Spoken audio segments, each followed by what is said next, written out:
শুরু করেন ছোটবেলা থেকে, যেখান থেকে মনে আছে আমাকে বলেন গল্পটা আপনি। ছোটবেলা আমার আব্বা বিডিআর এ চাকরি করতো। আচ্ছা। বাবা এবং আর তিনটে চাচা আছে আমার, ওরা সবাই বিডিআর এ চাকরি করতো। ফ্যামিলি খুবই ভালো ছিল। আমার বাবার ফ্যামিলিও আমার নানা বাড়ির ওদিকেও অনেক ভালো ছিল, অনেক মানে সয় সম্পদ অনেক কিছু ছিল। তারপরে হচ্ছে আমার আমার ছোটবেলা যখন আমার জন্মের আগে আমার আব্বা চাকরি ছাড়ে দেয় মানে উনি কি অসুস্থ হয়ে পড়ছিল শুনছি আমার মার কাছে, তার জন্য চাকরিটা ছাড়ে দেয়, আমাদের গ্রামে থাকে এসে। জি। তো আমরা গ্রামে থাকছি, খুব ভালো আমাদের গ্রামে। আমার আব্বা চাকরি ছাড়ে দেওয়ার পরে একসঙ্গে যে টাকা পায় না, একসঙ্গে সরকারি পেনশন। চাকরি করলে, হ্যাঁ, পেনশনের আগে আর কি, ওই টাকা পাইয়ে উনি আবার 2টা গাড়ি কেনে। তো একটা ড্রাইভার দিয়ে চালায় আর একটা নিজেই চালাতো। বেশ টাকা ইনকাম করছে তখন। ওকে। তারপরে যখন আমার 5 বছর বয়স তখন আমার বড় বোনের বিয়ে হয়। তো আমার বড় বোনের বিয়ে হয়েছে, আমার বড় দুলাভাই খুব একটা ভালো মানুষ ছিল না, মানে আমার আব্বা তারে পছন্দ করতো না। আর আচ্ছা। আর আমার দুলাভাইও আমার আব্বাকে খুব একটা পছন্দ করতো না। তখন থেকেই ওনাদের দুইজনের বেশ ভালো মনোমালিন্য ছিল। তো মানে শ্বশুর আর জামাইয়ের মধ্যে। হ্যাঁ হ্যাঁ, শ্বশুর আর জামাইয়ের মধ্যে। তারপরে যখন আমার 13 বছর বয়স, আমি ওই ছোটবেলা থেকেই দেখছি যে ওনাদের সঙ্গে ভালো সম্পর্ক না। তো আমার যখন 13 বছর বয়স, আমি তখন ক্লাস 9-এ পড়ি।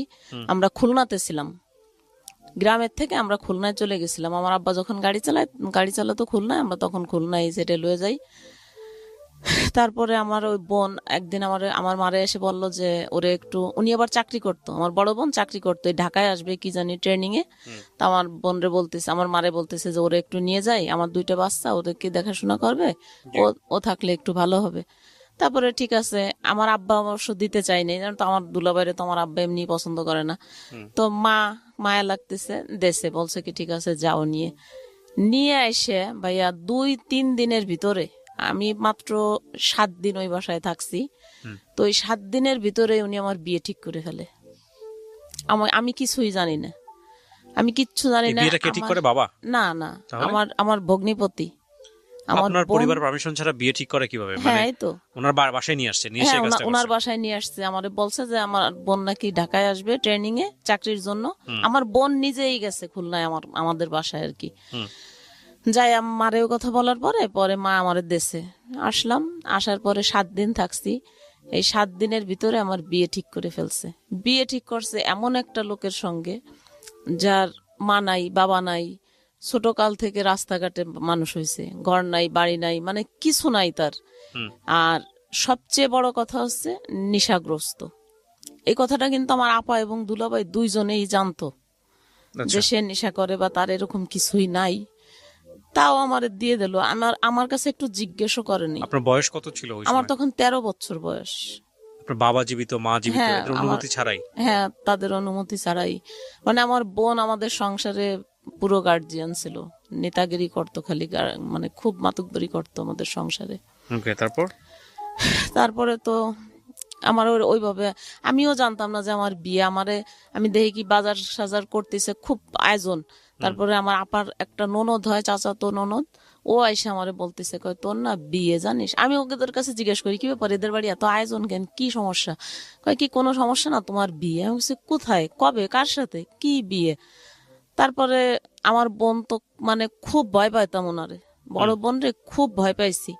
কোনো কথা ওনার সামনে বলার মতো সাহস আমার না, শুধু আমার ফ্যামিলিতেই কারোর ছিল না। তারপরে আর যখন আমার বিয়ে হয় তখন আবার আমার আব্বা অসুস্থ হয়ে পড়ছিল, প্যারালাইজড, এক সাইড বাতিল হয়ে গেছিল। তো আব্বা তখন অসুস্থ, আর উনি তখন সংসারের গার্জিয়ান। তারপরে বিয়ে, এখন ওনার মধ্যে তো কথা বলার কোনো সাহস নাই, ঠিক আছে যা করতেছে করুক। তারপরে বিয়ে দিয়ে দিল ওইভাবে।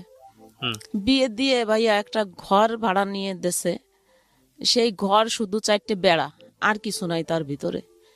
আপনার বাবা জানতো না ওই সময়টাতে যে আপনার বিয়ে না দিচ্ছে? না না না, আমার বাবা জানছে অনেক পরে, আমার বিয়ের প্রায় 15 দিন পরে আমার মা বাবা জানছে। তারপর? সবাই, আমার ফ্যামিলির সবাই জানছে যে বিয়ে দিয়ে দিচ্ছে। তারপরে এখন আমি ঘুমাবো কিভাবে, রাত্রেবেলা নিয়ে গেছে। আমি যাই দেখি আমার স্বামী যে উনি ঘরের ভিতরে ঘুমায় আছে, আর আমি পার কাছে সারা রাত বসে থাকলাম। উঠে আমার একটু জিজ্ঞাসা করলো না যে আমি কে, কোথা থেকে আসলাম বা কিছু কিছু না, সে ঘুমাচ্ছে। তারপরে আজান দিয়েছে ফজরের, আমি নামাজে গেছি।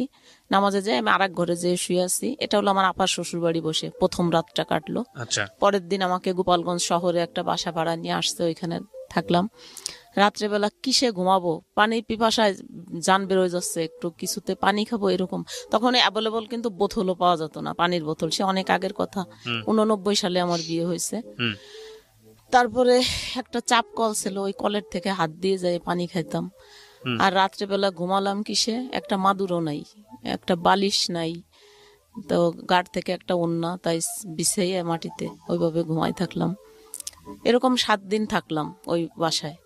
7 দিন থাকার পরে আমার বোন আসছে, আইসে আমারে দেখে খুব কান্না টান্না করতেছে আমারে দেখে। মানে আমার চেহারা এমন হয়ে গেছে যে আমার চিনার উপায় নেই। মশায় আমার এরকম করছে যে কামড়ে টামড়ে আমার মনে হচ্ছে আমি মরে যাবো, এরকম অবস্থা।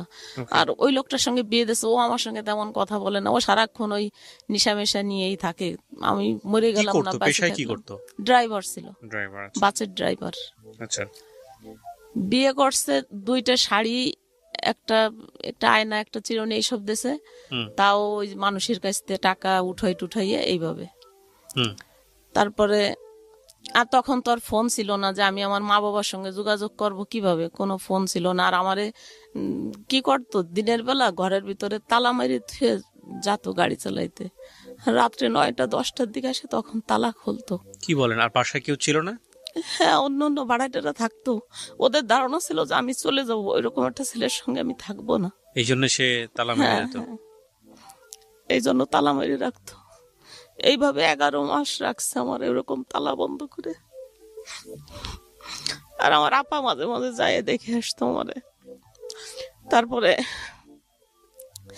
11 মাস ওইরকম ভাবে আমি থাকলাম। এর ভিতরে আমার মা বাবা যখন জানলো যে আমার এরকম বিয়ে দিয়ে দিয়েছে, 15 দিন পরে জানছে। 1-1.5 মাস পরে আমার মা আর আমার আব্বা আমার বাসায় আসছে আমার দেখার জন্য।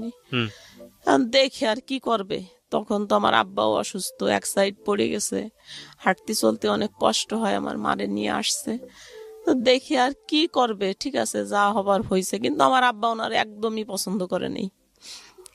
আমার আব্বা ছিল খুবই অন্যরকম মানুষ, খুবই ভালো মানুষ ছিলেন। তারপরে পছন্দ না করলেও এখন আমারে তারপরে আমার মা বুঝাইছে যে থাক, কপালে যা ছিল হয়েছে, যাই যা হোক মাইনে নে, কি করবি আর। তারপরে মাইনে নিলাম। এরকম আস্তে আস্তে এক একদিন গাড়ি চালায় আসে, একটা হাতে ভাতের হাঁড়ি কিনি, একটা কড়াই কিনি, এরকম করে করে কিছু কিছু জিনিসপত্র কিনলাম, 2টা বালিশ, একটা কাঁথা, এরকম কিনে টিনে কোনো মতে সংসার করতেছি। এর ভিতরে আমার বোন এসে আমারে বলতেছে যে এই জায়গায় আর থাকা লাগবে না, ওনার শ্বশুর বাড়ি আমারে নিয়ে যাবে। ওনার শ্বশুর বাড়ি, ওনাদের একটা কাচারি ঘর আছে, ওই ঘরে নিয়ে আমারে রাখবে। তারপরে ঠিক আছে। ওর আমার স্বামী আমার আপার কথা ছাড়া চুল পরিমাণও এদিক ওদিক যাইতো না। সে যা বলতো উনি তাই শুনতো। সে যে বলছে যে আমার বাসায় যাইতে হবে, ঠিক আছে চলো, নিয়ে গেছে। ওইখানে রইছি, সারাদিন গাড়ি চালাতো। তখন খুব বেশি টাকা পেতো না, 175 টাকা 100 টাকা এরকম বেতন পাইছে। তাতে তো অনেক আগের কথা, তাতে সংসার চলেও আমি কিছু কিছু টাকা জমাইছি। এইভাবে বেশ কিছুদিন ওনার কাছে থাকছি, কিন্তু আমার কাছে 1 টাকাও দেয়নি কখনো। ওই যে খাইতে টাইতে যা লাগছে, বাজার টাজার আনছে, আর যা টাকা জমছে সব আমার বোনের কাছে। তো এরকম করতে করতে আমার প্রথম একটা ছেলে হলো, ছেলেটা মারা গেল। তারপরে আরেকটা ছেলে যখন হবে, আমার মনে হয় 6 থেকে 7 মাস হবে পেটে, তখন আমার বিয়ের 1 বছর পরে আমার আব্বা মারা গেল। আমার আব্বা মারা যাওয়ার পরে তো আমার বড় ভাই আর আমার মেজো ভাই, আমার যে বড় 2টা ভাই, আমরা তো 5 ভাই বোন, আমার বড় 2টা ভাই আর বোন একটা, তারপরে আমি, আমার পরে আরেকটা ভাই। তো এই যে আমার বড় 2টা ভাই, এই 2 ভাই মিলে, মেজোটা একটু কম, বড়টা বেশি, আমাদের যা কিছু ছিল সংসারের, টাকা পয়সা, ধন সম্পদ, গাড়ি বাড়ি, সবকিছু তছনছ বেচে কিনে, মানে কি যে করছে সে নিজেও আমরা জানি না কেউ। অথচ এই যে বাড়ি বিক্রি করছে, গাড়ি বিক্রি করছে, সব টাকার ভাগ কিন্তু আমার মেজো ভাই, আমার বড় ভাই, আমার বড় আপা, আমার বড় বোন, এরা সবাই পাইছে, এদেরকে দেছে। কিন্তু আমারে আর আমার ছোট ভাইরে কিচ্ছু দেয়নি। আমার বাবা তো তখন নাই। কে দেয়নি এটা? আমার বড় ভাই 2 জন, যে আমার বড় বোন, এই 3 ভাই বোনে মিলে আমাদের যত সম্পদ ছিল সব নষ্ট করছে, বড় ভাই বেশি করছে, বড় বোন বেশি না, বাড়িটা শুধু বড় বোন বিক্রি করছে। আর গ্রামে ধানের জমি থাকে না, এই জমি ছিল অনেক, আমাদের প্রায় 30 বিঘার মতো, এইগুলো সব আমার ভাই বিক্রি করছে। তো তখন এক পর্যায়ে আমাদের সংসার এমন অবস্থা যে এখন আমার মা না খেয়ে মারা যায়, এরকম পরিস্থিতি হয়ে গেল। আমার 3টে ভাই থাকতে, আমার ছোট ভাইটা তখন ছোট, ও কোথায় গেছে, ও হারাই গেছে, ওরে খুঁজেও পায় না কেউ। তারপরে এরকম করতে করতে আমার বড় বোন গ্রামে অনেক টাকার দিনা হয়ে গেল, আচ্ছা। অনেক টাকার দিনা হয়ে গেছে। তখন আমার ছেলেটা পেটে, বাচ্চা হবে, আমি তো ওনার বাড়িতেই থাকি। তো উনি আমারে বলতেছে কি যে ওনার স্বামী আবার তখন চিটাগাং থাকতো, বলে কি আমি চিটাগাং চলে যাব, আমি অনেক টাকার দিনা হয়েছি, এখন এই সবাই দিনাদাররা খুব চাপ দিচ্ছে, আমি আর এখানে থাকতে পারবো না, তো তুই এখন কি ব্যবস্থা করবি কর, কোথায় যাবি কি করবি কর। তখন আমি কি অবস্থা, আমি মানে দিশাহারা হয়ে গেছি, আমি কি করব এখন, আমার এই অবস্থা। আমার বোন গেছে নভেম্বরের 25 তারিখে, ডিসেম্বরের 4 তারিখে আমার ছেলে হয়েছে, তাহলে বোঝেন 9 দিন পরে তখন আমার অবস্থা কিরকম। তারপরে আমি কোনো উপায় না পাইয়ে যাই আমার বড় ভাইরে ধরলাম যে দাদু আপনি হচ্ছে একটা ঘর ভাড়া নেন, আমার এখন এই অবস্থা, আমি একটু সুস্থ হই, তারপরে দেখা যাবে একটা কিছু করব। তখন আমার স্বামীরও চাকরি নাই, ওই নেশা টেশা করে, এ দেখে ওই ড্রাইভার একবার অ্যাক্সিডেন্ট করছে, পরে মালিক নামাই দিচ্ছে, আর ওর গাড়িটাই দেয় না। তো এরকম স্ট্যান্ডে ঘুরে ঘুরে বেড়ায়, কেউ একটা কাজ করালো 20 টাকা দিল, এইভাবে চলতেছে। আর আমিও ওরকম কষ্ট করে চলি। তারপরে আমার বড় ভাই একটা ঘর নিল, ওইখানে আমার ছেলেটা হইলো। ছেলে হওয়ার পরে 1.5 মাস আমি আমার ভাইয়ের বাসায় থাকলাম। তারপরে বললাম যে ঠিক আছে, তাহলে উনি বললো যে ঠিক আছে চলো আমরা এখন আলাদা একটা বাসা নিই ছোটখাটো দিয়ে। আমরা ঠিক আছে বাসা নিলাম একটা ছোট দেহে। তো বাসা মানে কি, একজনের বাড়ি এলি রান্না করে, সেই রান্নাঘরের এক পাশেও রান্না করে, আর এক পাশে ছোট্ট একটা ঘর, 150 টাকা ভাড়া। তখন আমি ওই রুমে যেয়ে থাকলাম, ওই রান্নাঘরের একটা পাশে আর কি। আমার ছেলেটারে নিয়ে ওইখানে উঠলাম। তো উঠার পরে ওই করে না, ও কাজ করে না কোনো, স্ট্যান্ডে যায় ঠিকই, যখনই ওর নিজের নেশা করার টাকাটা হয়ে যায় তখন আর সে কোনো ইনকাম, তখন আর সে থাকে না, স্ট্যান্ডে চলে আসে। আর আমি ওরকম না খাইয়ে থাকি, কান্নাকাটি করি, কত মানে খুবই কষ্ট করি, যে কি বলবো, যে আমি এমন দিন গেছে যে আমি 3 দিনেও একবেলা ভাত পাইনি, ভাত খাইনি, ওরকম না খেয়ে পড়ে থাকতাম। আর বাচ্চাটা এমন ভাবে কাঁদতো, বিরক্ত করতো, ওরে কিছু খাওয়াইতে পারি নাই। তো এরকম করতে করতে বাচ্চারা যখন একটু হাঁটা শিখছে, ওই রকম কষ্ট 2 বছর করছি। 2 বছর পরে ছেলে যখন হাঁটা শিখছে, এখন তো ও একটু খাইতে পারে, খাবে, এখন কি করব, কোনো উপায় দেখি না আমি। আর মানুষের কাছে চাওয়া চাই, ভাই আমার ভীষণ খারাপ লাগতো, নিজেরই খারাপ লাগতো যে আমরা সারা জীবন, আমার বাপরে দেখছি, আমার আব্বা সারা জীবন মানুষেরই দান করছে, সবাই সবকিছু দেশে, আর আমি সেই ঘরের মেয়ে হয়ে আমি কিভাবে মানুষের কাছে হাত পাতবো, আত্মীয় স্বজনের কাছে যাই হাত পাতবো, আমি চাই না। আমার আত্মীয় স্বজন কিন্তু সবাই অনেক পয়সাওয়ালা, অনেক, কেউ গরিব না। আমি কারোর কাছে লজ্জায় যেতাম না, কারোর সঙ্গে কোনো যোগাযোগও করতাম না, ওইভাবে থাকতাম। প্রিয় শ্রোতা, আমরা এই জায়গাটায় ছোট্ট একটা বিরতি নেব এবং বিরতির পর আবারও ফিরে আসবো জীবন গল্পে। যাওয়ার আগে আপনাদেরকে বলতে চাই, ঢাকা এফএম এর আরো একটি ইউটিউব চ্যানেল, যেখানে আপনারা জীবন গল্প এবং সিক্রেটস অনুষ্ঠানের ভিডিওগুলো দেখতে পারবেন। আমাদের এই চ্যানেলটি আপনারা সাবস্ক্রাইব করুন। আমাদের চ্যানেলটির ঠিকানা হচ্ছে www.youtube.com/iloveDhakaFM, ILOVE love DHAKAFM। চ্যানেলটিতে গিয়ে আপনারা সাবস্ক্রাইব করুন। আমার এই অনুষ্ঠানগুলোতে যদি আপনি অংশগ্রহণ করতে চান, আমাদেরকে ফোন করবেন। আমাদের ফোন নাম্বারটি হচ্ছে 09611904904। আমি আবারও বলছি 09611904904। ওকে, ছোট্ট একটা বিরতি। জীবন গল্প, জীবন গল্প, জীবন নাটকের চেয়েও নাটকীয়।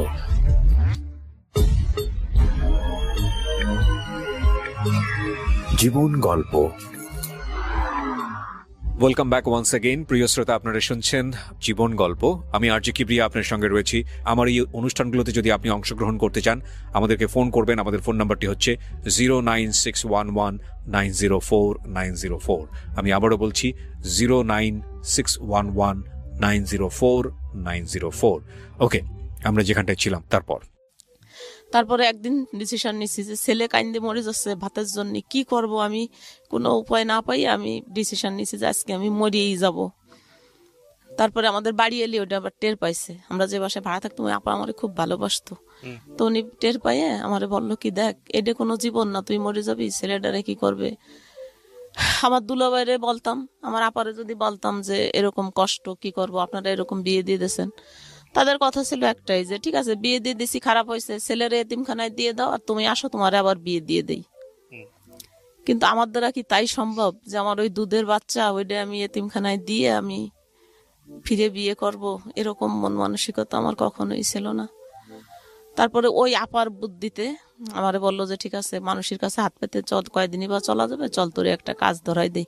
তা উনার বাড়িতে এই ব্যাচেলাররা থাকতো, তা বললো কি যে ঠিক আছে তুই এদের রান্না করে দিস, ওরা তোরে মাসে খাইতেও দেবে টাকাও দেবে। ঠিক আছে, কিচ্ছু করার নাই, একই বাড়ির ভিতরে আমরা ভাড়া থাকি, ওরা আলাদা করে আমরা আলাদা করে, এইভাবে। হ্যাঁ, না সাবলেট না, মানে একই বাড়ির ভিতরে আলাদা আলাদা ঘর আর কি, টিনের ঘর আলাদা আলাদা। তো ঠিক আছে আমি রাজি হয়ে গেলাম ওনার কথায়, কি করবো এখন, ছেলেটারে বাঁচাইতে হবে। রাজি হয়ে যাওয়ার পরে তো আমি কাজ প্রথম যেদিন কাজে যাই, আমি বিশ্বাস করবেন না যে আমি পরে তাদের সামনে যাব এরকম একটা কাপড় আমার ঘরে ছিল না। আমি একটা পেটিকোট আমার খুব ভালোভাবে মনে আছে যে আমি নেভি ব্লু কালারের একটা পেটিকোট সাদা কাপড় দিয়ে 7টা তালি মারছি, তাই শুধু আমি কি পরে পিটাকে ভিতরে কাজে যাব। তারপরে ওই বাড়ি এলি আপারে বললাম, উনি একটা পুরন কাপড় আমাদের দেশে ওঠে পরে গেছি কাজে। ভিতরে মানে পুরুষ মানুষের সামনে যাই কিভাবে কাজ করব, 10 বার আগাইছি আর 20 বার পিছ হয়ে আইছি, পারতেছি না ওদের সামনে যাই কাজ করতে। তারপরেও বাচ্চার বয়স কত তখন? 3 বছর। 3 বছর, একটা তো মারাই গেছে। হ্যাঁ, প্রথম ছেলেটা মারা গেছে। হাজবেন্ড তখন কি করে, কিছু করে? কিচ্ছু করে না, ঘরে বসে থাকে। ওরে আমি পা ধরে কাঁদছিলাম ভাইয়া, বলছিলাম কি দেখো আমি তোমার কাছে মাছ মাংস খাইতে চাই না, শুধু একটু আলু একটু লবণ দিও, তাই দিয়ে আমি খাইয়ে ঘরে থাকবো, তবু আমি পুরুষ মানুষের ভিতরে কাজ করতে যাইতে পারবো না।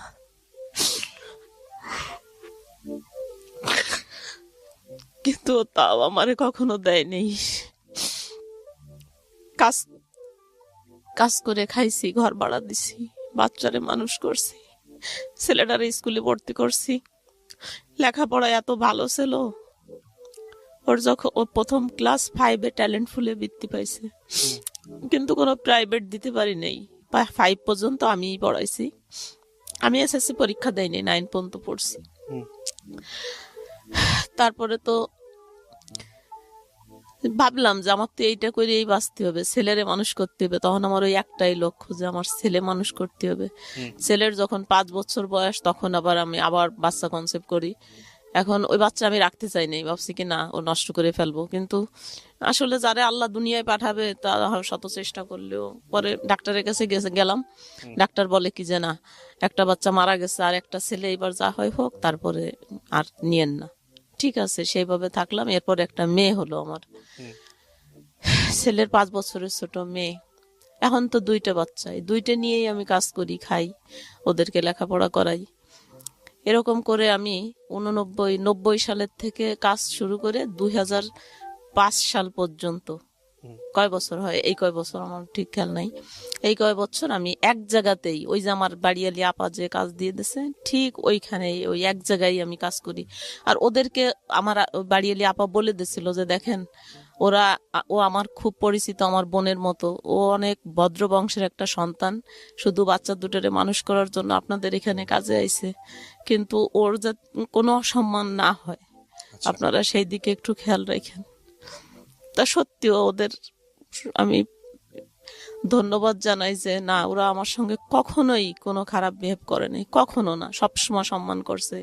ওরা নিজেরা তাস খেলতো ঘরে, আমি যেতাম সঙ্গে সঙ্গে বন্ধ করে দিছে। ওরা একটা বাজে আড্ডা করতেছে, আমি গেছি সঙ্গে সঙ্গে বন্ধ। আর আমিও ঠিক আমার মতো ওইভাবে উনি যেভাবে বলে দিছে ওইভাবে করতাম। তো এত কয় বছর ওইখানে কাজ করার পরে বেশ ভালো ছিলাম। আমার তখন শুধু বললাম না যে আমার একটা লক্ষ্য যে আমি আমার বাচ্চা দুটোরে মানুষ করব, এটাই আমার ভবিষ্যৎ।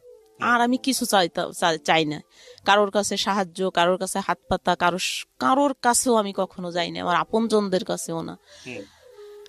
তারপরে বোঝেন তো যে একটা মানুষ, একটা মেয়ে মানুষ কয় টাকায় বা কাজ করছি, 700-800 টাকা হয়তো পাইছি মাসে। ওর ভিতর দিয়ে আমি ওদেরকে প্রাইভেট পড়াইছি, নিজে ভাত রান্না করে ওদের ওই ভাতের যে মারটা হয় ওইটা আমি খাই আসতাম। আর যে কটা ভাত আমি ভাগে পাইছি, আমার 2 বেলা খাইতে দিত, 1 বেলা দিত না। সকালে দেয়নি, দুপুরে আর রাত্রে 2 বেলা ভাত দিচ্ছে আমার খাইতে। ওই ভাতটা বাসায় এনে বাচ্চা দুটোরে খাওয়াইয়ে যদি কখনো থাকছে একটু নিজে মুখে দিছি, না থাকলে না দিছি। এরকম না খাইতে খাইতে একদিন রাস্তায় ঘুরে পড়ে গেছি। তারপরে ওইখানে একটা মহিলা হোটেল করতো আমাদের বাসার পাশেই। ওই মহিলাটা আমারে ধরে নিয়ে ওনার ঘরে ডেকে নেছে, নিয়ে আমারে ভাত দিছে, কয় সত্যি কথা কত, কয়দিন খাইস না। বলতাম না কারোর কাছে, ভীষণ লজ্জা লাগতো। তারপরে এই যে 2005 সালে ওই ম্যাচে নতুন একটা লোক আসলো, জজ কোর্টে চাকরি করে, ভালো একটা পোস্টে, হুজুর টাইপের, অনেক সুন্দর, এত বড় দাড়ি, কপালে দাগ হয়ে গেছে নামাজ পড়ে, 5 ওয়াক্ত নামাজি। আর এমনিও আমি একজন মুসলমান, ও 5 ওয়াক্ত নামাজি, আমি এমনি শ্রদ্ধা করতাম অনেক। কিন্তু আমার ওই টাইপের কোনো মন মানসিকতা ছিল না যে তার সঙ্গে আমার কিছু হবে বা কিছু, এরকম না। কিন্তু ওই লোকটা জানি না ও কি ভাবতো আমার ওই রকম। ও এর ভিতর আর একটা ঘটনা আছে, এই যে যখন এই লোকটা আসবে তার কিছুদিন আগে আমার ছোট ভাইটা, অনেক দিন পরে আমার ছোট ভাইটা আসে, খুঁজে পাই আর কি। আসার পরে ও বলে কি, আপা আমি হোটেলের কাজ জানি, তুই যদি আমার একটা দোকান দিয়ে দিস তাইলে আমি এইখানে একটা দোকানদারি করলে তাহলে তোর ছেলে মেয়েও ভাতের কষ্ট কম পাবে। এরকম 1 বেলা খাইস, 2 বেলা না খেয়ে থাইস, এটা তো আমারও খারাপ লাগে দেখলি। তা তুই যদি পারিস তাহলে আমার একটা দোকান দিয়ে দে। তারপর বললাম যে ভাই দেখ, আমার কাছে তো কোনো টাকা নাই, আমার একটা চেন আছে, একটা কানেরটা আছে আমার আব্বার দেওয়া, তো ঠিক আছে, তুই যদি করিস তাহলে আমি এই 2টা দরকার হলে বিক্রি করে দেবো, এই টাকায় যদি হয় তাহলে তুই কর। হ্যাঁ ওই টাকাই হবে, তুই দে। তারপরে আমি ওইগুলো বিক্রি টিক্রি করে ওরে একটা হোটেল দিয়ে দিলাম। তা আলহামদুলিল্লাহ ওরে হোটেল দেওয়ার পরে ও নিজেও অনেক কর্মশীল, মানে খুব কষ্ট করতে পারে, কর্মঠ। তো ওর ওই হোটেলে বেশ ভালো, আজকে ভালো কালকে আরো ভালো, তা এরকম করতে করতে দিন দিন ভালোই উন্নতি হচ্ছে। উন্নতি হইতে হইতে এখন আমারও বলতেছে যে আপা আমার তো আসলে ওর বউ একাই সব কাজ করে পারে না, অনেক কাজ, একটা হোটেলে তো বোঝেনি কত বাটা কোটা, রান্না বান্না, পানি ধরা, তো অনেক কাজ, তুই যদি একটু হেল্প করিস তাইলে আমার একটু সুবিধা হবে, তোরে আমি টাকা দেবো। আমি কিছু আচ্ছা ঠিক আছে, আমি তো টাকাই খুঁজি, ঠিক আছে আমি করব। ওদের ওইখানে 3 বেলা রান্না করছি, আর সারা দিন রাত 1টা পর্যন্ত আমার ভাইয়ের ঘরে কাজ করছি। তা বাইরে করে কাজ করার পরের থেকে আল্লাহর রহমতে আর ভাতের কষ্ট পাই নাই, 3 বেলা 3 জনেই সুন্দরভাবে খাইছি। আর ভাই যে টাকা দিছে, আর ওদের ওইখান থেকে আমি 700-800 টাকা পাইছি, এই দিয়ে আমার ছেলে মেয়ের লেখাপড়া খরচ, ঘর ভাড়া চলছে। এইভাবে চলতেছে বেশ ভালো আছি, অনেক ভালো আছি আলহামদুলিল্লাহ। আমি করি যে না আমি ভালো আছি। আমার ছেলে তখন 7-এ পড়ে, যখন এই লোকটা আসলো 7-এ পড়ে। এখন এই লোকটা আমার ওই কাজ দেখে শুধু আফসোস করতে করতে মরিয়েই যায় যে এই মেয়েটা কেন এত কষ্ট করবে, এইরকম একটা ছেলের সঙ্গে এর কেন বিয়ে দিল। এই যে আমাদের যে বাড়িয়ালি, এই বাড়িয়ালি আপা আর ওনাদের বাড়ি এক জায়গায়, মুকশেদপুরে একই জায়গায় ওনাদের বাড়ি। তো ওনাদের আগের পূর্ব পরিচয় আছে ওনাদের সঙ্গে, তো ওই আপার সঙ্গে যায় খালি উনি সবসময়ই করে। আর আমার এতটা দরদ দেখায়, এত মায়া দেখায় যে ভাবা যায় না যে হ্যাঁ এই ভদ্রলোক, মানে ওনার সবকিছুতেই একটু বাড়াবাড়ি, আমার কাছে মনে হয় যে বাড়াবাড়ি। তারপরে আমি একদিন ওনারে বললাম যে ভাই আপনি না এরকম করেন না, আপনি এরকম করলে আসলে তো এগুলো আমরা এই জায়গায় অনেক ভাড়াটিয়ারা একসঙ্গে বসবাস করি, আর তাছাড়া আমার ছোট ভাই বউরে আমি বাঘের চেয়ে বেশি ভয় পাই। ও যদি কোনো ক্রমে এইগুলো দেখতে যায়, আমি রান্না করতেছি, আপনার কাজ আমি করব, উনি মাংস আনলে উনি কাটি দেবে, চলা আনতো উনি গুছাই দেবে, আমার ওইগুলো করতে দিত না। তা আমি বলছি কেন এরকম করবেন কিসের জন্য, এরকম করলে তো আসলে আমার এই জায়গায় কাজ করা হবে না, আর আমি কাজ না করলে তো আমার বাচ্চা 2 না খেয়ে মারা যাবে, তা আপনি এরকম করেন না। কিন্তু না, সে আমার কোনো কথাই শুনতো না, সে ওই রকমই করতো। তারপরে হঠাৎ একদিন আমারে প্রস্তাব দিছে, আমারে বিয়ে করবে সে। বিয়ে করবে। আমি মানে অবাক হয়ে গেছি, কি কয় আমারে বিয়ে করবে মানে কেন? আমি কি বলছি কারোর কাছে? আমার স্বামী আছে এখনো, সেটাই। স্বামী যেরকমই হোক তবুও তো আমার সঙ্গে আছে সে, সে তো আমার ছাড়ি যায়নি, আমিও তারে ছাড়ি নেই, একসঙ্গে আছি। ওরকম স্বামী, ওই স্বামী দিয়ে কি করে? যে 1 টাকা ইনকাম করে দেয় না, রাতের পর রাত বাইরে থাকে, সারাদিন থাকে না, এরকম মানে অনেক বিভিন্ন দেখায় যে এরকম স্বামী ওরকম স্বামী। আমি বলছি থাক, আল্লাহ যা লাগছে কপালে তাই হয়েছে। তবুও আমি কোনোদিনও, আর মেয়েদের দ্বিতীয় বিয়ে কেন জানি আমার খুব ঘৃণা লাগতো, আমার খুবই খারাপ লাগতো, এটা আমি কখনো করব না। আর আমার যদি সেই ধরনের মন মানসিকতা থাকতো তাহলে তো আমি বিয়ের বাচ্চাও হতো না, বিয়ের 1 মাস পরেই আমি চলে যাইতে পারতাম। কিন্তু আমার তো এরকম মন মানসিকতা না, যে ঠিক আছে আল্লাহ আমার কপালে যা লাগছে আমি তাই নিয়েই থাকবো, এরকম। কিন্তু ও আমারে এত ডিস্টার্ব করতো সব দিক দিয়ে। খালি বলতো কি ঠিক আছে কাজ কি কি বিয়ে করা লাগবে না, তাহলে কাজ বন্ধ করে দিতে হবে, আবার কাজ করতে পারবেন না, কাজ করেন না। তখন আমার সাথে আপনি আপনি করে কথা বলে, আপনি কাজ করেন না, আপনি কেন কাজ করবেন? আপনি কি হোটেলে কাজ করা মেয়ে? আপনার চলাফেরা কথাবার্তায় তো মনে হয় না যে আপনি কাজের মেয়ে, এরকম বলতো। আমি বুঝতাম না যে ওনার কি সমস্যা। তারপরে ওই বাড়ি এলে আপারে দিয়ে একদিন প্রস্তাব দেয়, এরে দিয়ে প্রস্তাব দেয়, ওরে দিয়ে প্রস্তাব দেয়, ওনার মেয়েদের দিয়ে প্রস্তাব দেয়। আমি সবসময় না না না এরকম করে 8 মাস। তো একদিন আমি হুট করে ঘরে যাই, শুনতেছি আমার বাড়ি এলি যে আপা ওর মেয়ের কাছে বলতেছে কি ওরে আমি ছলে বলে কৌশলে যেভাবেই হোক আমি ওরে বশ করবই এবং আমি ওরে বিয়ে করব। তারপরে এই কথা আমি নিজের কানে শুনে ফেলছি। শোনার পরে আমি কথা বলার তো সুযোগ নাই, তখন ফোনও ছিল না। তো আমি বলছি কি ভাই, একটা চিঠি লিখছি, আমি বলছি ভাই দেখেন, আপনি আমার অন্তত পক্ষে আমার বাচ্চা দুটির দিক তাকাইয়ে আপনি আমারে ক্ষমা করেন, এরকম আপনি করেন না, তাহলে কিন্তু আমার বাচ্চা নিয়ে আমার আত্মহত্যা করা লাগবে। আপনি যা বলতেছেন এটা কখনোই সম্ভব না, আপনারও বউ ছেলে মেয়ে আছে আমি জানি, আর আমার স্বামী আছে, আমার সন্তান আছে, আপনি এই পথে আর 1 পাও আগায়েন না। কিন্তু সে আমার কোনো কথাই শোনে নেই। সে যদি আমারে সত্যিই ভালোবাসতো তাহলে এত বড় ক্ষতি আমার সে করতে পারতো না। ওই ঘরে আরেকটা লোকও আমারে নাকি পছন্দ করতো, আমি জানি না, মনে মনে আমারে কখনোই বলে নাই, কোনোদিনও না। সে আমার বাপের বয়সী, বুঝবেন না, চুল দাড়ি সেই সময় পাইকি টেকে সাদা হয়ে গেছে। সে মনে মনে পছন্দ করতো, কিন্তু সে কখনো আমাকে কোনো ডিস্টার্বও করে নাই, কিচ্ছু বলেও নাই কোনোদিন। তাই একদিন ওই লোকটার সামনে আমি ভোরবেলা ওই বাসায় গেছি সকালে নাস্তা রান্না করার জন্য। ওই দিন শুক্রবার ছিল, ঘরে শুধু ওই 2টা লোকই ছিল। তাই ওই বুড়ো লোকটা বাথরুমে গেছে আর উনি একা, উনি কোরআন শরীফ পড়তেছে। আমি যাই দেখি কোরআন শরীফ পড়তেছে। তা আমারে দেখে কোরআন শরীফটা বন্ধ করে বালিশের উপর রাখি আইসেই আমারে ধরে বইছে। যেই ধরে বইছে, আর এখন আমি কি করব, আমি পাগল হয়ে গেছি, আল্লাহ কি করে। তারপরে ওই যে লোকটা বাথরুমে গেছে ওনাদের ঘরেরই একজন মেম্বার, উনি আবার ওই মুহূর্তেই এসে পড়ছে। সবগুলো ব্যাচেলর থাকতো? হ্যাঁ, ব্যাচেলর থাকতো সবাই। তারপরে উনি ওই দৃশ্য দেখছে। এরপরে তো আমি বলছি যে এখন আমি খুব রাগ হয়ে গেছি, আমার এত কষ্ট লাগছে যে আমি এত বছর যাবত এখানে কাজ করি, আমার কোনো একটা বদনাম নাই, আর কখনো আমার এরকম হয় নাই। আর এই লোকটা এত বিশ্বাস করি, ওনারে এত ভালো বলি সবার কাছে যে নামাজ কালাম করে, আমার খুব ভালো লাগে। কিন্তু সেই লোকটার ভিতরে এইরকম শয়তানি, ও আমি ওরে তুই তুই করে তখন বলছি। আমি বলছি শোন, তোরে আজকের দিনের ভিতর আমি এইখান থেকে তাড়াবো। ওই যে ঘরের যে মালিক, মানে যে আমার যে নেছে কাজে, ওই ভাইয়ের কাছে আমি বলছি যে আমি ওই ভাইয়ের কাছে বলে দেবো আজকে যে তুই আমার সঙ্গে এরকম ব্যবহার করছিস। তারপরে আমার হাতে জানি কি ছিল, ওই রান্নার কি জানি, আমি ফ্লোরে ফেলাই টেলাই দিয়ে মানে বেরোয় আসতে যাচ্ছি, কিন্তু ওই লোকটা তো দেখেই ফেলছে।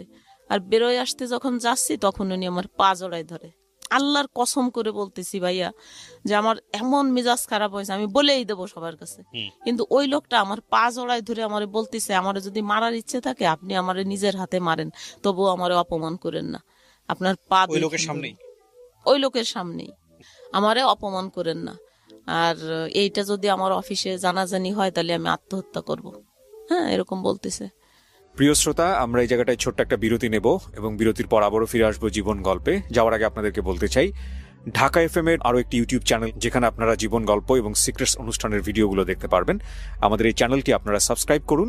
আমাদের চ্যানেলটির ঠিকানা হচ্ছে www.youtube.com/ilovedhakafm ILOVE love DHAKAFM। চ্যানেলটিতে গিয়ে আপনারা সাবস্ক্রাইব করুন। আমার এই অনুষ্ঠানগুলোতে যদি আপনি অংশগ্রহণ করতে চান আমাদেরকে ফোন করবেন। আমাদের ফোন নাম্বারটি হচ্ছে 09611904904। আমি আবারও বলছি 09611904904। ওকে, ছোট্ট একটা বিরতি।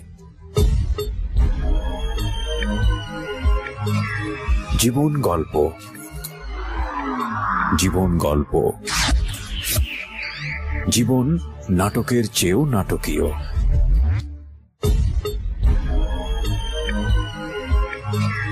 জীবন গল্প। Welcome back once again. প্রিয় শ্রোতা, আপনারা শুনছেন জীবন গল্প। আমি আরজে কিবরিয়া আপনার সঙ্গে রয়েছি। আমার এই অনুষ্ঠানগুলোতে যদি আপনি অংশগ্রহণ করতে চান, আমাদেরকে ফোন করবেন। আমাদের ফোন নাম্বারটি হচ্ছে 09611904904। আমি আবারও বলছি 09611904904। ওকে, আমরা যেখানটায় ছিলাম তারপরে তো আমি তখন আর রান্না বান্না কিচ্ছু করিনি, রাগের চোটে ঘরের থেকে বেরোয় আইছি। বেরোয় আসার পরে ওই যে লোকটা যে যার সামনে এইসব হয়েছে, উনি আবার ব্যাংকে চাকরি করত, ভালো একটা পোস্টে উনিও চাকরি করত। তো ওই লোকটা এসে আমারে বলতেছে যে আপা, আপনারে আমি কিছু টাকার ব্যবস্থা করে দেব, ওই যে আপনার সঙ্গে এই ব্যবহার করছে, তো আপনি আমি জজ সাহেবের কাছে যাই, আপনারে নিয়ে বিচার দেবো ওর বিরুদ্ধে, আপনি বলবেন। উনি কে ছিল? উনি কি উকিল ছিল? না না, উনি উকিল ছিল না, উনি ব্যাংকে চাকরি করতো। আর এই যে লোক, এ হলো পিসকার ছিল। পেশকার ছিল? হ্যাঁ। দাড়িওয়ালা ভদ্র হ্যাঁ হ্যাঁ হ্যাঁ পেশকার ছিল? হ্যাঁ, পেশকার ছিল। না, তখন পেশকার ছিল না, তখন মনে হয় ক্যাশিয়ার ছিল, পরে প্রমোশন হয়ে পেশকার হয়েছে, আচ্ছা। তখন ক্যাশিয়ার ছিল জজ কোর্টের। তারপরে আমারে বলতেছে উনি যে আপনি হচ্ছে যাইয়ে আমার সঙ্গে জজ কোর্টে যাবেন, যাইয়ে জজের সামনে এরকম বলবেন যে উনি আপনার সঙ্গে এই এই করছে। কিন্তু আমি আমার মারে যেয়ে বলছি কথাগুলো, যে মা আমি আমি সামলাতে পারিনি, যে আমার স্বামী যদি আজকে ভালো হতো তাইলে তো আর আমি ওই ঘরে কাজ করতে যাইতাম না, এই ঘটনার জন্ম হতো, আর এই ঘটনারও জন্ম হতো না। আমি খুব কান্না করতেছি ঘরে যাইয়ে, আমার মার সামনে আমার মারে বলছি সবকিছু। পরে যখন ওই লোকটা এই প্রস্তাব দিয়েছে যে আপনি জজ কোর্টে যাই এই কথা বলবেন, তো আমার লজ্জা লাগছে যে না, আমার নিজের কথা আমি কিভাবে যাই এরকম বলবো জজ কোর্টে, জজের সামনে। কয়েক আপনাদের নগদ 50,000 টাকা এখন দেব, আর 1 মাস পরে আরো 1 লাখ টাকা দেব, আপনি যাইয়ে আপনার কিচ্ছু বলা লাগবে না, শুধু আমি যা যা বলে আসবো, আপনি শুধু জজের সামনে যেয়ে বলবেন যে স্যার, ইমাম ভাই যে কথাগুলো বলছে সব সত্যি, শুধু এতটুক কথা আপনি বলেন। তারপর আমি বলছি তাহলে আপনি কি বলবেন? আমি বলবো আপনার পেটে বাচ্চা, আপনারে উনি এরকম এরকম খারাপ। আমি বলছি কি না না, এত বড় মিথ্যে কথা আমি বলতে পারবো না। উনি এত খেপছিল কেন? উনি খেপছিল, উনি নাকি আমারে পছন্দ করতো।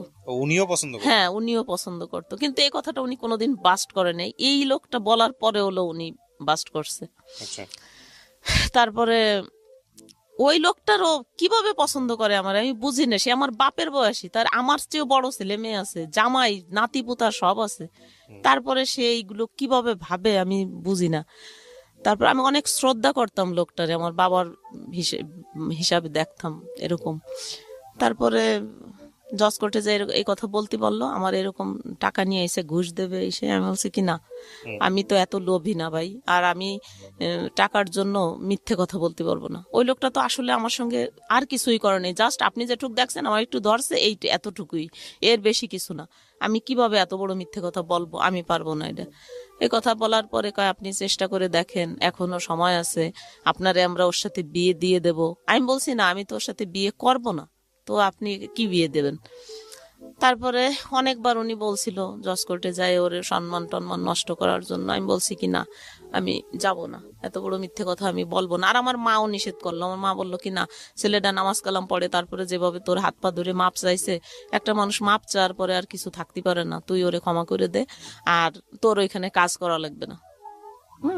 এই কথা বললো। তুই আমার ছোট ভাইয়ের কথা বললো যে তুই ওর ঘরে করতেছিস, ওইখানেই কর। তারপরে ঠিক আছে, ওইখানের কাজ বন্ধ, আর যাইনি এরপরের থেকে। আর এই ঘরে কাজ করতেছি, আমার ভাইয়ের ঘরে। তারপরে আমার ওই যে জিনিসটা আমি ওই উনারে অনেকবার বলছিলাম, ওই ব্যাংকার বাইটারে, যে ভাই দেখেন, আপনার হাতে পায়ে ধরি আমি, আপনি এই কথাগুলো আমার আর কারোর কাছে বলেন না, যা হবার তা তো হয়েছে, আমি তো আপনাদের এখানে কাজ ছাড়িয়ে চলেই যাচ্ছি, তাহলে তো ওর সঙ্গে আমি তো আর জীবন আপনার ঘরের দরজায়ও আসবো না, তাহলে তো আর আমার কিছু বলতে পারবে না। তো কিন্তু থাকে, এই জিনিসটা চাপা থাক, এটা বলার দরকার নেই, আমার ছেলে মেয়েরা এখন বড় হয়েছে। তারপরে উনি কিন্তু আমার সেই কথাটা শোনে নেই। উনি যাইয়ে আমার ভাই ভাবি মানে বাড়ির যত লোক ছিল সবার কাছে উনি এই কথাটা বলে দিছে। ওহো। ভাইয়া বিশ্বাস করেন যে আমার তো এখানে কোনো দোষ ছিল না, তাই না? তো আমি ওইখানের কাজটা তো ছাড়িয়েই দিয়ে আসলাম। আমার শেষ আশ্রয় আমার ভাইয়ের ঘর। আমার ভাইও আমার ওই সময় বের করে দিল, বের করে দিছে। একবার একটু জানতে চাই নাই যে আমার কতটা দোষ আর আমি কত অসহায়। আমার যদি ওই মুহূর্তে বের করে দেয়, আমি 2টা বাচ্চা নিয়ে কোথায় যাব, কি খাবো, ওদেরকে কি খাওয়াবো, এটা চিন্তা করে নেই। True. আমার যখন ঘরেতে বের করে দেয় তখন আমার কাছে 10টা টাকা ছিল। আপনার হাজবেন্ড তখনও কিছু করে নাই? না, তখনও কিচ্ছু করতো না। তারপর ওই 10টা টাকা আমি কি করব, 2টা বাচ্চারে 2 পাশে নিয়ে মাঝখানে আমি শুয়ে ওদের জড়ায় ধরে বুকের ভিতরে এত জোরে চিৎকার করে কাঁদছি আর শুধু আল্লাহরে বলছি, আল্লাহ সারা জীবন সৎভাবে থাকলাম, সততা নিয়ে চলছি, মানুষ মেসে কাজ করে ভাত ফেলাই দেয় আর আমার 2টা বাচ্চারে আমি 3 বেলা খাওয়াইতেও পারি নাই। এই আমার সততার পুরস্কার। এরকম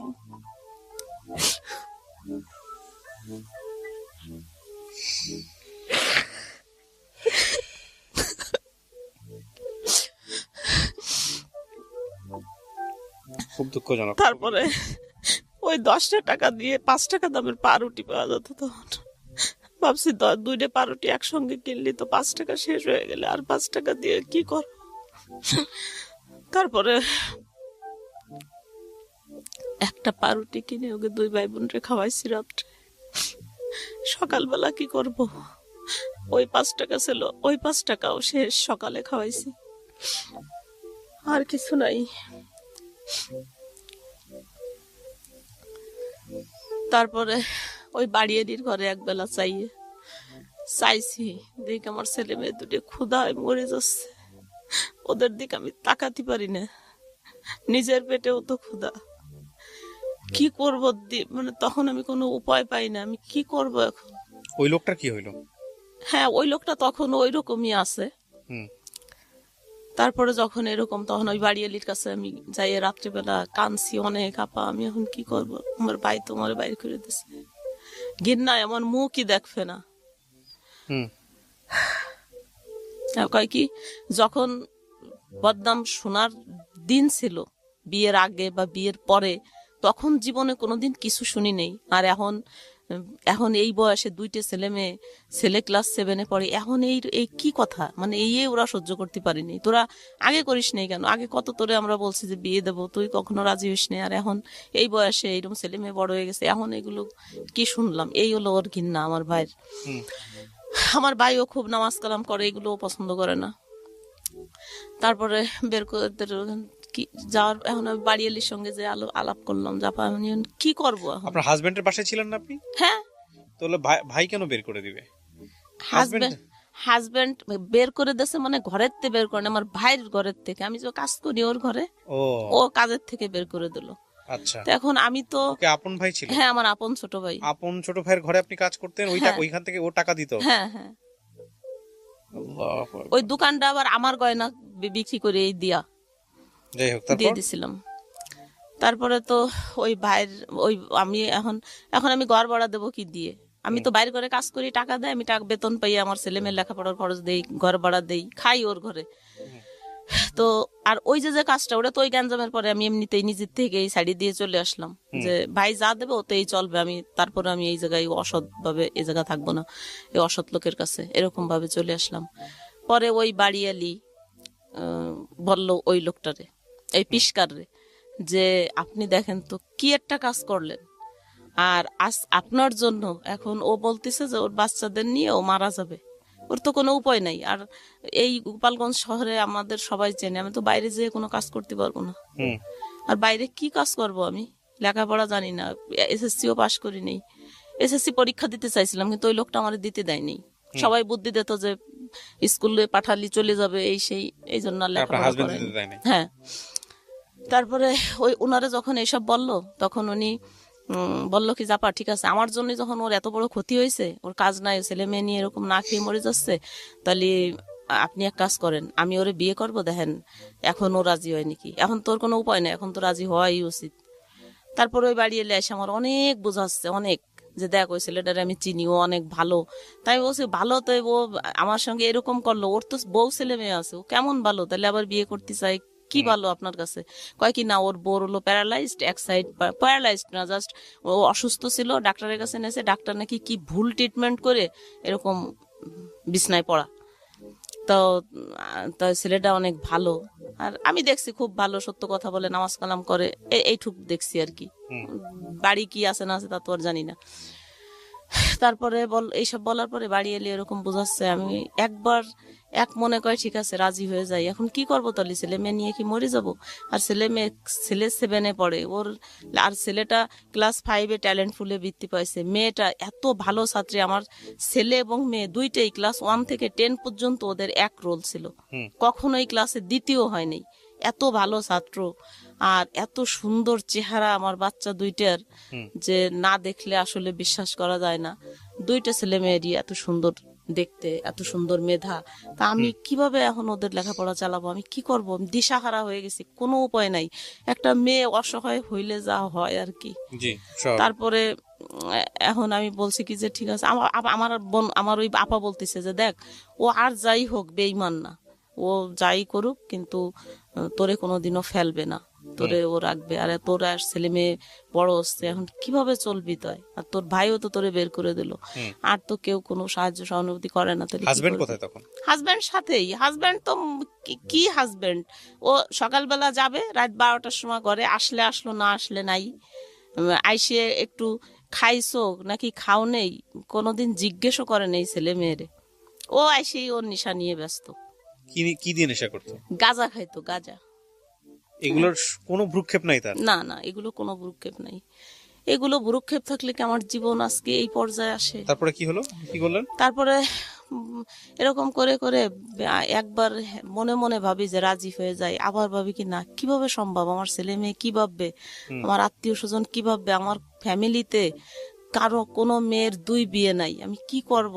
আর এদের নিজের অভাব, না খাওয়ার যন্ত্রণা, ছেলে মেয়ের মুখের দিকে আর তাকাতে পারি না।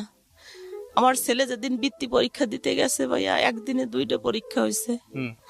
আমার ছেলে যখন 5টার সময় পরীক্ষা শেষ হয়েছে, রাস্তার পর ঘুরে পড়ে গেছে ক্ষুধার যন্ত্রণায়। সকালবেলা 1 গ্লাস পানি শুধু জড়ছে, খাওয়াই দিছি, কটা ভাত খাওয়াই দিতে পারিনি। এই ছেলে মেয়ে নিয়ে এখন আমি কি করব?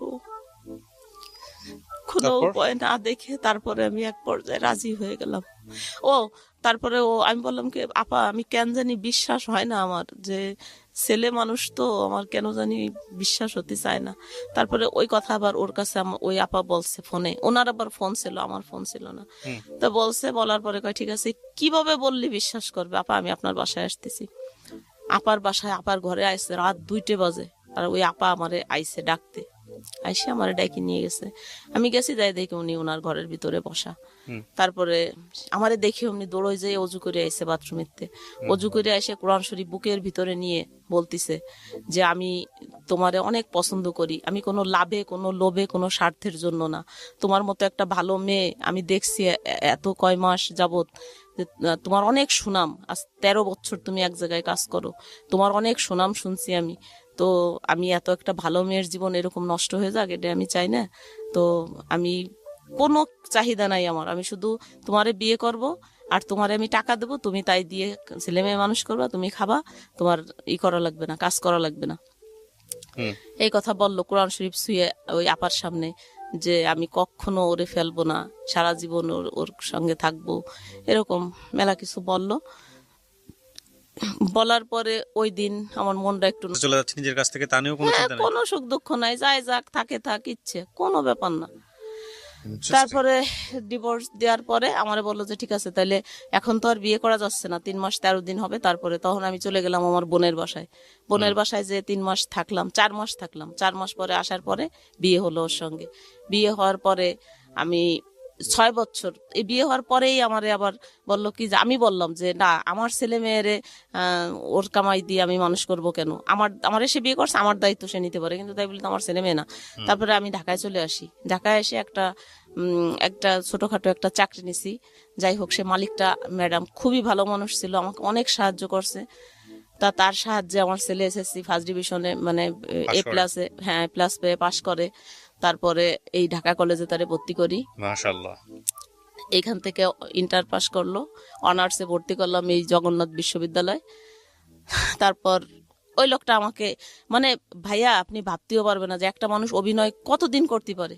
13 বছর আমার সঙ্গে সংসার করছে, 13 বছর, 1-2 দিন না। এই ভদ্রলোক হ্যাঁ, এই 13 বছরের ভিতরে আমি একদিনও, আমি না শুধু, আমার ফ্যামিলিতে তো অনেক শিক্ষিত মানুষও আছে, অনেক ভালো মানুষও আছে, অনেক বয়স্ক মানুষ আছে, সবাই তো জানতো, আমার ফ্যামিলির আস্তে আস্তে সবাই জেনে গেছিল বিষয়টা। তো কেউই কোনোদিন বুঝতে পারেনি, সবাই বলতো যে না ওর মতো মানুষ হয় না, ও যে কাজ করছে এটা মানে একেবারে স্বয়ং আল্লাহর সন্তুষ্টির কাজ করে ফেলছে, মানে খুব বড় কিছু করে ফেলছে।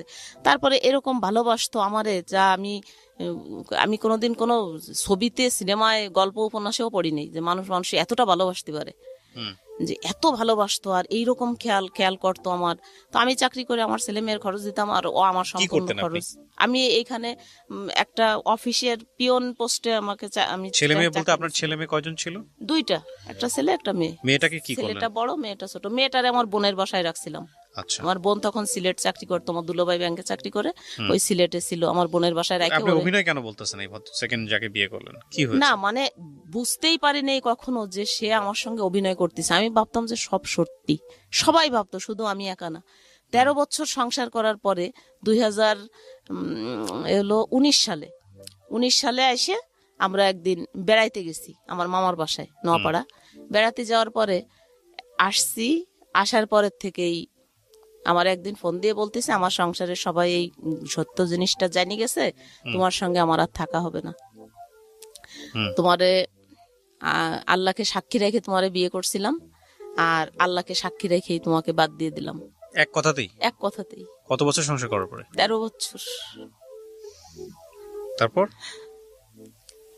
তারপরে তো এইভাবে বাদ দিয়ে দিল। এরপরে আজ 4 বছর হয়ে গেছে, একটা ফোনও কোনোদিনও আর করে নেই, আর আমিও আর কোনো বাড়াবাড়ি করি নেই এটা নিয়ে।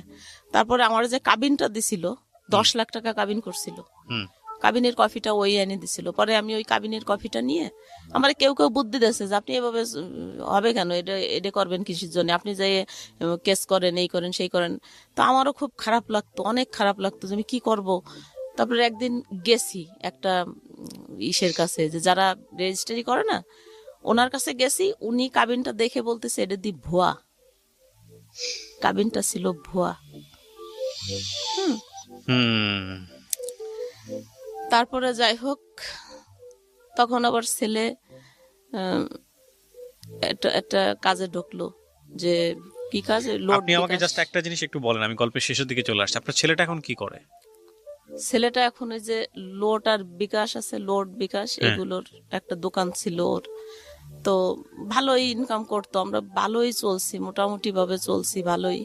কিন্তু আর এক বিশ্বাসঘাতকরে এরকম বিশ্বাস করে আমার ছেলে তার নিজের ভাইয়ের মতো বিশ্বাস করতো। ওই বিশ্বাসঘাতক সমস্ত টাকা পয়সা, ইভেন এর ভিতরে আমার মেয়ের 2 লাখ টাকা আছে, আমার মেয়ের 2 লাখ, আর আমার ছেলে। হ্যাঁ। আপনার ছেলে বিয়ে শাদী করেছে? হ্যাঁ, বিয়ে করছে, একটা বাচ্চাও আছে। আপনার চলে কিভাবে এখন? আমার এখন চলে না, এখন তো আর চলবে কিভাবে। এখন আমার ছেলে পুরো মানসিক রোগী হয়ে গেছে, এখন আর আমার চলে না। ওই সঙ্গে এখন আমি ওর পাশে এখানে যদি দাপাই মরিও যাই, আমি ফিরে ওর একটু তাকাইয়ে দেখে না। আর ওর জন্য এখন আমার মেয়ের আরো এরকম অশান্তি। আমার মেয়ের বিয়ে শাদী হয়েছে? হ্যাঁ, 2টা বাচ্চা মেয়ের। 2014 সালে আমার মেয়ের বিয়ে হয়েছে, না 13 সালে জানি, 14 সালে আমার স্বামী মারা গেছে, ওই যে আগের স্বামী। আপনি গল্পটা কেন বললেন আজকে রেডিওতে? আমি কি করব ভাই, আমি কিচ্ছু বুঝি না যে আমি কি করব এখন, আমি কিভাবে বাঁচবো। আমি নিজেও অনেক অসুস্থ, আমি যদি একটু সুস্থ থাকতাম তাহলে আমি একটা কাজ কাম করেও খাইতে পারতাম। এখনো আমার কাজ করা, আমি এমন না যে কাজ পারি না, বা আমার প্রচন্ড কোমরে ব্যথা। আমি আজকে সকাল 8টার সময় গাড়িতে উঠছি, আর এখন পর্যন্ত এরকম বসে আছে, আপনাদের এখানে আসছি না, 4টায়। আপনি জাস্ট আমাকে একটা জিনিস বলেন, সেটা বুঝতে পারছি আপনি অত্যন্ত আমি- অসহায় অবস্থায় আছেন, আপনার কিন্তু আপনার এই গল্পটা শুনে মানুষ কি শিখবে? গল্পটা শুনে মানুষ একটা জিনিস শিখবে আর একটা সমাধান আমাকে দেবে, এই হলো দুইটা জিনিস। তা আপনিও আমাকে একটা সমাধান দেবেন যে আমি তো জীবনে আসলে যা করছি তা তো করছি, যা সত্যি তাই বললাম। আরো তো অনেক ঘটনা আছে এর ভিতরেও, যাই হোক সেটা সময় আমিও জানি, আপনার অনেক ঘটনা আছে, সেটা সংক্ষেপে তোলা সম্ভব বলা নয়। হলো না। হ্যাঁ, তো এই মুহূর্তে এখন আমার ছেলের যে পরিস্থিতি, আমার বেটার বউটা আমার কাছে ছিল, ছেলেটা আমারে নাটা বলে বউডারে পাঠাই দিছে, আমার সঙ্গে কথা বলে না। আমি এর ঘরের একটু ভাত, ওর ঘরের একটু ভাত, আমি মা, আমি খাইছি, আমি কি মানে ও এরকম কেন হয়ে গেল আমি বুঝলাম না কিছু, এরকম হয়ে গেছে এখন। আর আমি আমি শুধু আপনার কাছে এই একটা কারণেই আসছি যে আমি দেখছি আপনি আপডেট ভিডিওগুলো করেন, তখন আপনার চোখে পানি, অনেক দিন আপনার আমি কাঁদতে দেখছি।